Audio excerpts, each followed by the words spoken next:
印度呢個上合組織嘅叛徒咧，竟然向美國送咗5000億嘅訂單喎，對中國、俄羅斯同歐洲咧，可以話喺佢背後捅咗一刀啊！歡迎大家收睇屈機觀察，縱觀寰宇，洞察先機，我係伍俊瑜大魚。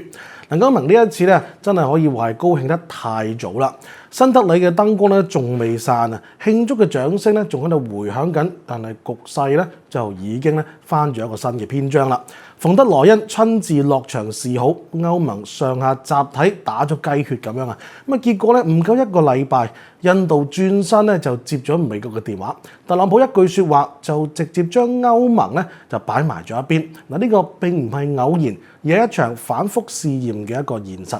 據 BBC 發布嘅消息顯示啊，特朗普突然喺佢個人嘅社交媒體帳號上面宣布，佢已經同印度總理穆迪達成咗貿易協議，美國對印度商品徵收嘅關稅比例由50%下調去到18%，而喺美國下調32%嘅稅率之後，印度就即刻話停止會購買俄羅斯嘅石油產品。更加令人驚訝嘅係，特朗普宣稱啊，穆迪已經同意喺未來讓印度購買超過5000億美元嘅美國商品。穆迪呢個嘅舉動就相當於直接就為特朗普政府送咗5000億。而穆迪本人亦都喺佢個人嘅社交媒體帳號上面講到佢同特朗普之間嘅對話。佢表示，印度嘅14億人民向特朗普致以萬分嘅敬意。佢本人亦都深信美國同埋印度之間嘅合作將會令到兩個國家廣大嘅人民受益。或者係由於特朗普對於自己呢一份外交成績非常之滿意，大家都能夠好明顯睇到啊，特朗普從話語當中係感受到佢有幾分嘅神氣，好得戚咁樣。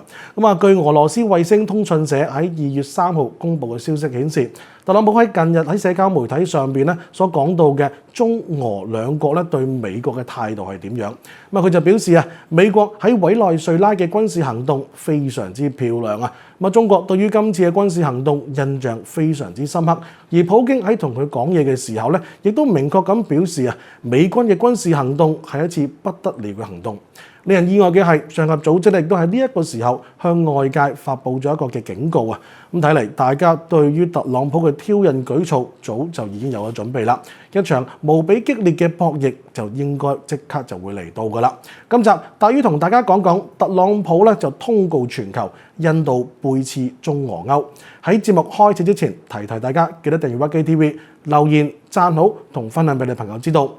喺1月下旬，印度同埋歐盟喺新德里舉辦咗一個高級別嘅峰會。對歐盟嚟講，呢個係一次被寄予厚望同埋關鍵嘅節點嚟㗎。面對住美國關稅壓力同埋全球需求走弱，歐盟就急需要一個能夠食得落大量工業品嘅新市場。印度14億人口就被包裝成未來嘅引擎啦。為咗將協議傾得成，歐盟嘅姿態係放得好低㗎。協議公佈咗之後，歐盟內部嘅情緒迅速升溫。貿易官員就將呢一份嘅協議形容為係重量級嘅成果。德國、法國、意大利等等國家嘅領導人亦都紛紛企出嚟背書。佢講嘢就非常之一致嘅，核心只係得一個，就係歐洲嘅製造終於揾到新嘅出口方向啦。歐盟嘅慶祝情緒都仲未冷卻啊！去到2月2號，特朗普喺社交媒體上面就放咗一個重磅嘅消息，就話佢同穆迪通咗電話，美國同印度嘅新嘅貿易安排已經敲定咗啦。呢份協議嘅力度就遠超過呢個歐盟嘅想像啊！美國直接就下調對印度商品嘅關稅，取消咗之前疊加埋嘅一啲懲罰性嘅措施，總稅率就一次性壓到去到18%。流程層面同樣係放鬆㗎，清關嘅速度啦、非關稅壁壘等等都一並調整。印度俾出嘅回報同樣好具體㗎，大規模採購承諾寫埋入去呢個框架入邊。金額係高達5000億美元，覆蓋咗能源、科技、農業、國防等等多個領域。同時印度亦都承諾會對美國嘅產品逐步咁減稅，最終目標係零關稅，並且擴大對美國企業嘅市場准入。而相比之下，歐盟同印度之前嗰份協議就變得冇咁好雕啦，因為歐洲同埋印度嘅協議係強調呢個關稅嘅下降係條件改善，就並冇任何明確嘅採購指標㗎。而歐盟能夠賣幾多，完全係取決於印度願意買幾多。喺國際貿易當中咧，含義係非常之清楚㗎。嗱，如果我哋將呢啲數字擺埋一齊嘅話咧，就變得一目了然啦。印度同歐盟嘅年度貿易規模咧，大約只係得1300億左右。咁啊，其中咧，印度對歐盟出口係佔優㗎。印度從歐盟進口嘅規模咧，只係得幾百億美元嘅啫。咁啊，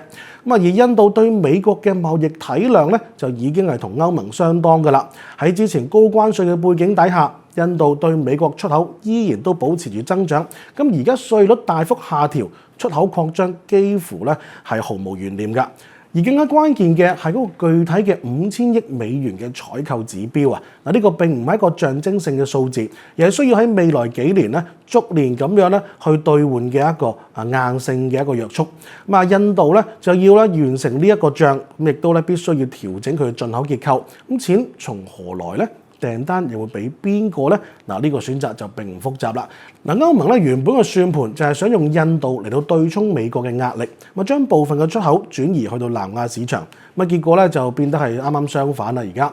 印度咧就優先滿足咗對美國嘅承諾先。歐盟咧冇錯係享受咗較低嘅關稅，咁但係咧呢個只能夠排喺後邊。咁啊，所謂2032年出口翻一番嘅目標咧，喺新嘅格局底下已經係缺乏咗支持。關稅再低都好啦，冇採購嘅空間，數字只係紙面上面嘅遊戲嚟嘅啫。而對於特朗普高調咁樣對外宣稱對中俄威脅已經奏效嘅同時，上合組織咧嗰方面亦都咧傳嚟咗新嘅動向啊！咁啊，我哋有兩條嘅線索擺埋一齊咧，大家就會發現咧非常之咧咁硬眼嘅。嗱，雖然特朗普講嘅説話就唔係好多啦，不過咧大家都可以咧明確咁樣感受到咧，佢喺度講，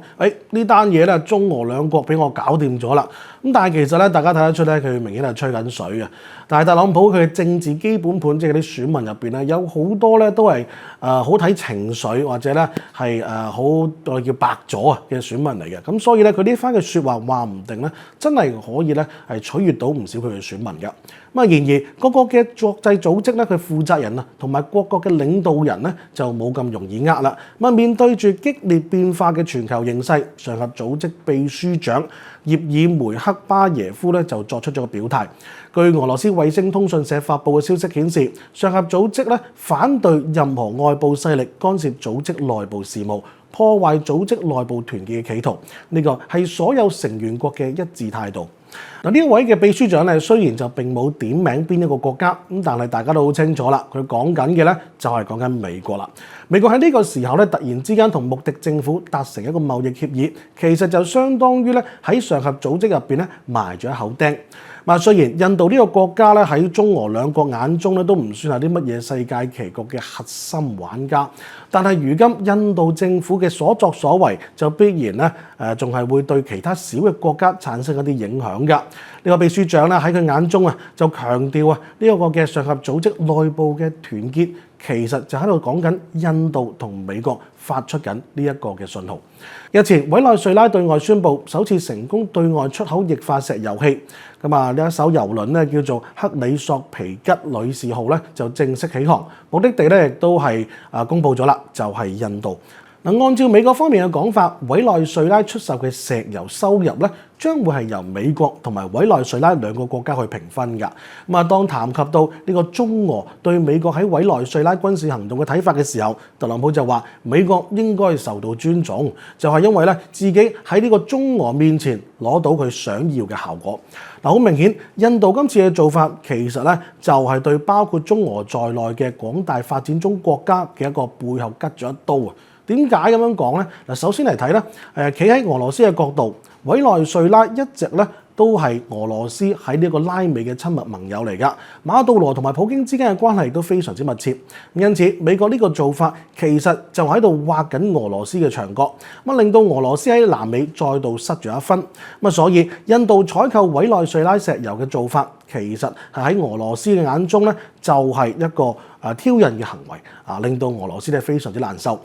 其次，俄羅斯自己亦都有石油㗎，佢係石油嘅出口大國，印度亦都係俄羅斯石油嘅重要買家之一。咁結果，如今印度就轉向咗受到美國控制嘅委內瑞拉石油。其實咧就喺度搶緊俄羅斯嘅生意。呢個無疑咧會令到俄羅斯非常之不滿嘅。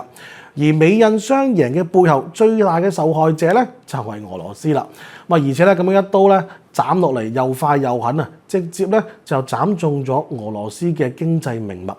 好多人可能唔知道啊，其實印度同俄羅斯嘅關係咧係淵源好深㗎，能夠追溯到去美蘇爭霸嘅時期。蘇聯解體之後，俄羅斯一直咧就將印度當成為爭取嘅一個對象。要知道，俄羅斯因為俄烏衝突一直都被西方制裁，能源出口受阻，而印度嘅採購就相當於俾咗呢個俄羅斯嘅能源經濟注入咗一個嘅強心針，係極大咁樣緩解咗佢制裁嘅壓力。所以今次印度轉向購買委內瑞拉石油嘅做法咧，就對於依賴住能源出口嘅俄羅斯嚟講咧，無疑係雪上加霜。原本就已經好艱難嘅呢個能源經濟，而家將會受到重創。其實印度咧嘅離心離德咧，早就已經有預兆㗎啦。講白啲就係咧，已經開始同俄羅斯保持距離。呢一次嘅協議只係將呢個距離擺上台面嘅啫。美印嘅呢一張嘅協議看似係雙邊貿易，實質咧就係牽動咗全球貿易同埋能源格局嘅。而歐盟就擔心印度會優先傾向美國市場，擠壓咗歐盟對印度出口嘅份額。而家咧已經係啟動咗從印度新一輪嘅貿易談判嘅啦，就係希望盡快能夠鞏固合作。對全球能源市場嚟講，俄羅斯每日減少120萬桶嘅原油出口，好可能會推動國際石油嘅一個小幅度嘅上漲。而美國咧就會趁機去增加佢嘅原油嘅出口，進一步鞏固佢自己喺全球能源市場嘅主導地位。除此之外，其他新興市場國家咧，亦都好可能會仿效印度，主動加強同美國嘅合作，爭取更低嘅關稅待遇，引發起連鎖嘅反應。更加關鍵嘅就係呢一份嘅協議嘅隱患咧，其實都有好多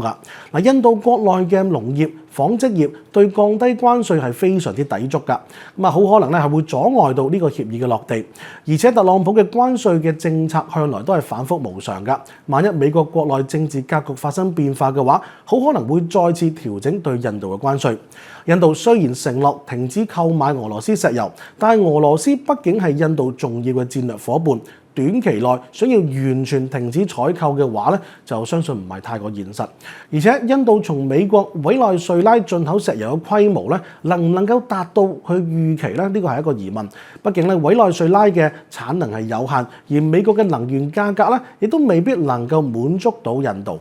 作為金磚組織上合組織嘅成員國，印度公然咁樣去背刺俄羅斯，倒向西方，好可能會受到其他成員國嘅質疑，影響自己喺呢一啲國際組織嘅地位。講到底，美印嘅呢一份協議本質上就係一場利益互換嘅博弈。美國用關稅讓步換取印度喺能源同埋市場上面嘅妥協，進一步鞏固自己嘅主導地位。印度用背叛俄羅斯換取咗自己經濟同埋政治上面嘅利益，試圖實現全球大國嘅野心。但係呢一場博弈當中，俄羅斯就成為咗最大嘅輸家啦。當我哋將呢一個嘅特朗普高調嘅言論同埋現實需求發生一個對照嘅時候，我哋就會發現呢一個嘅矛盾係出現咗㗎，就係佢宣稱威脅中俄嘅同時，美國喺多個關鍵問題上面咧，其實依然需要中國配合㗎。首先係委內瑞拉嘅原油問題，美國推動委內瑞拉局勢變化之後，希望盡快能夠讓佢嘅能源體系運轉起嚟，但係美國企業喺投入問題上面咧，始終係比較謹慎。原因好簡單，市場銷路同埋價格預期並不明朗。喺呢種情況底下，單係靠印度係遠遠唔夠㗎。美國需要更大嘅買方嚟到消化產能，亦都正係因為咁樣美國多次公開咁樣同中國講，希望中方參與同委內瑞拉原油嘅採購。其次係匯率問題，美國嘅財政部門已經係公開咁樣釋放咗信號，希望通過人民幣升值嚟到緩解貿易逆差嘅壓力。呢個本身就講明咗美國喺經貿層面上面仍然係缺乏足夠嘅自主調節能力，需要借助外部嘅力量嚟到平衡內部嘅結構性問題。而更加多嘅就係美債穩定嘅問題啦。當前嘅呢個歐美關係並不牢固，歐洲嘅資本對於美債嘅態度存在咗明顯嘅波動風險。中國近年嚟逐步調整美債嘅持有結構。如果歐洲同埋中國同時減持，美債市場咧就會承受好大嘅壓力啦。咁喺呢種情況底下咧，美國需要嘅係穩定預期，而唔係新嘅不確定性。嗱，呢三件事如果擺埋一齊嘅話，我哋得出一個結論就係咧，嘴上面就話威脅奏效，咁但係現實咧就係周圍去揾大家咧去互相配合。呢一種嘅反差本身就講明咗所謂嘅威脅只係停留咗喺嘴炮上面。咁啊，值得注意嘅係俄羅斯聯邦安全會議秘書長紹伊古訪華，咁啊同中國嘅外交部長王毅喺一日嘅會談上邊咧，就達成咗6大核心共識。呢一啲嘅共識咧，明確咁針對特朗普政府嘅相關政策同埋動向。咁啊，6大共識咧，具體就係第一係俄羅斯咧承諾唔會為解決烏克蘭問題上邊咧倒向西方。第二就係雙方共同支持伊朗抵禦美國同埋以色列嘅威脅。第三就係喺金磚國家、上合組織等等框架底下咧，就深化協作，咁啊制衡美國嘅霸權嚟到咧對多邊組織嘅破壞。第四就係咧大家都拒絕加入特朗普倡議嘅和平委員會。第五就係俄方喺台灣問題上面堅定支持中方嘅立場。第六就係雙方就日本加速軍事化動向協調立場，表達關切。呢一次嘅會晤嘅重要性咧，其實就係中俄貿易要退熱啊！據中國海關總署嘅數據，2025年中俄雙邊貿易達到2281億美元啊，較2024年下降咗6.9%，係2020年咧以嚟嘅出現嘅一個負增長。主要原因咧就係因為西方制裁導致到跨境支付出現困難，以及係兩國供需、產業鏈失衡等等嘅宏觀因素，形成咗鮮明嘅正熱經冷嘅一個情況。會晤達成嘅共識就係基於俄烏衝突即將可能會結束啦，而俄羅斯咧將會逐步去擺脫呢個戰爭狀態同埋咧西方制裁嘅前提。核心咧就係中俄協作重心從能源貿易、資源互補嘅經濟互補互贏，轉向避免戰略誤判、維護國際秩序嘅一個高級嘅安全需求，以應對咧以美國為首嘅外部壓力。對於俄羅斯嚟講，烏克蘭戰事咧係接近尾聲嘅啦，美歐咧仍然係將會通過安全施壓啦、經濟拉攏啦嚟到去分化俄羅斯。所以俄羅斯咧而家係急需要穩固住佢東方戰略嘅大後方，通過喺台灣、日本等等嘅問題上面對華承諾，換取中方喺烏克蘭戰爭之後咧嘅一啲安排。中東嘅博弈等等嘅議題，亦都需要中國嘅支持嚟到穩固對華關係，就已經成為咗俄羅斯外交嘅優先事項。而對於中國嚟講，特朗普政府對華態度強硬，破壞一帶一路倡議同埋中國嘅全球佈局，所以咧同俄羅斯緊密協作係可以獲得安全嘅策應同埋多元嘅呢個資源支撐，避免咧東西兩線同時受壓。雙方喺多框架內嘅協作咧，就會作為中國應對外部壓力提供咗一個地緣嘅屏障。呢一次會晤係中俄喺全球秩序重組期嘅一個高效戰略溝通，標誌住雙方戰略背靠背嘅協作邏輯已經成形，既係固化咗中俄嘅戰略互信，亦都壓縮咗美國離間嘅空間，亦都為兩國動盪格局當中係穩固合作、維護國際秩序奠定咗基礎。最後大約想講，印度喺大國博弈當中嘅策略係一貫清晰㗎。邊個能夠攞到最直接、最確定嘅好處，咁邊個咧就係佢嘅 friend 咯。情感敘事、價值宣言喺交易面前咧，喺印度人面前咧，其實就唔係太重要㗎。而特朗普嘅做法咧，亦都係好直接了當啊！將關稅咧嚟到做讓利，嚟到換取呢個購買嘅清單，將一啲嘅不確定性變成具體嘅數字。相比之下，歐盟咧就更加多係停留咗喺願景層面，淨係齋吹水，用市場嘅潛力嚟到去替代現實嘅承諾。但係國際博弈從來都唔係睇邊個聲大大，而係要睇邊個拳頭夠大啊！邊個能夠穩住結構，能夠掌握住趨勢。上合方向嘅變化就講明咗多邊合作正係加速緊喺度生長緊嘅。美國用關稅同埋相關嘅話語嚟到製造成果，更加似嘅就係暫時嘅一個表象。真正決定格局嘅走向，從來都唔係一時高調嘅宣告，而係咧邊個能夠喺長期博弈當中站得穩、走得遠。呢度係屈機觀察，我係伍俊瑜大魚，我哋下一集再見。最後，記得訂閱我哋屈機 TV 嘅頻道。留言、讚好同埋分享俾身邊嘅朋友，我哋下集再見啦！